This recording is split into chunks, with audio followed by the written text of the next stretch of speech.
এই গরমে মনে হয় রান্নাঘর থেকে কতক্ষণে বেরোবো, আর রান্না করতে ভালো লাগে না। আজকে একটু সর্ষে কাতলা বানিয়েছিলাম, খুবই তাড়াতাড়ি হয়ে যায় আর খুব বেশি উপকরণ লাগে না। প্রথমেই কড়াই সর্ষের তেল দিয়ে তাতে লবণ আর হলুদ মাখিয়ে রাখা কাতলা মাছের পিসগুলো দিয়ে দিলাম। কাতলা মাছের পিসগুলো বেশ লাল লাল করে ভেজে তুলে নিতে হবে। আজ দুপুরের মেনুতে ছিল গরম গরম ভাত, কলমি শাক ভাজা, আম দিয়ে টকের ডাল, লঙ্কা তেল আর পেঁয়াজ ভেজে আলু ভাতে, আর ছিল এই সর্ষে কাতলা। আমের আচার তো ছিলই। তো আজকের মেনুটা কেমন হয়েছে কমেন্ট করে জানিও। তোমাদের বাড়িতে আজকে কি কি মেনু হয়েছিল সেটাও কমেন্ট করে জানাতে ভুলো না। মাছের পিসগুলো সব ভেজে তুলে নিলাম।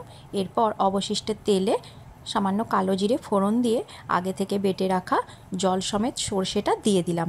এখানে কালো সর্ষের পরিমাণ কম আছে আর সাদা সর্ষের পরিমাণ বেশি আছে। তারপর পরিমাণ মতো হলুদ গুঁড়ো, কাশ্মীরি লঙ্কার গুঁড়ো, লবণ আর সামান্য চিনি দিয়ে সব কিছু ভালো করে মিশিয়ে আগে থেকে ভেজে রাখা মাছগুলো এই ঝালের মধ্যে দিয়ে অল্প জল দিয়ে টমেটো কুচি আর চেরা কাঁচা লঙ্কা দিয়ে কড়াই ঢাকনা চাপা দিয়ে 5 মিনিট রান্না করে নেব।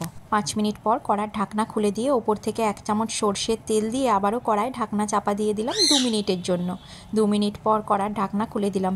দেখো, গরম গরম ভাতের সাথে পরিবেশনের জন্য ঘরোয়া পদ্ধতিতে বানানো সর্ষে কাতলা একদম তৈরি। আজকের রেসিপিটা কেমন লাগলো কমেন্ট করে জানিও। যদি ভালো লাগে চ্যানেলটি সাবস্ক্রাইব করে পাশে থেকো।